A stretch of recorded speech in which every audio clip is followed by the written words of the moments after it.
Salamat po dakilang Ama sa iyong biyaya at pag-ibig na patuloy na pinapadawa ko noon sa Manang. Salamat po Diyos sa buong buhay, sa maraming taong lumipas, at naabot po siya ng 81 taon, Panginoon. Kuhin ang iyong dakilang taon, Panginoon, na iyong ipagkakatiwala sa kanyang lugar ay magamit pa rin niya sa paglilingkod sa iyo, Panginoon. Ama, aming dalangin na patuloy mo siyang ingatan, protektahan, bigyan ng kalusugan pa, Panginoon, upang lalo pa mas magamit ang kanyang buhay sa iyong gawain, Panginoon.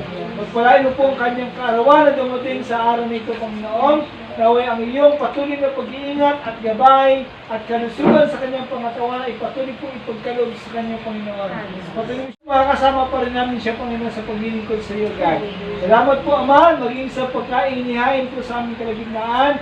Pagpalain niyo po ito na ito'y makapagbigay ng kalusugan at alisin niyo po ang lahat ng uri ng sakit na hindi makatalab sa aming lupang katawan, Panginoon. Sa pangalan ni Jesus, i-bless niyo po ito, God. Ito po ang aking dalangin at pagkapasalamat sa tayong pangalan ni Jesus.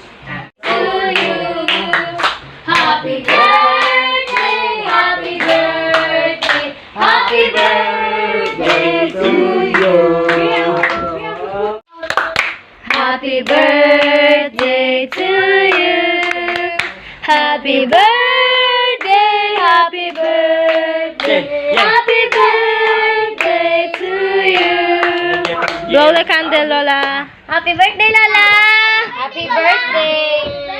Patayin mo na? Apo. Yay!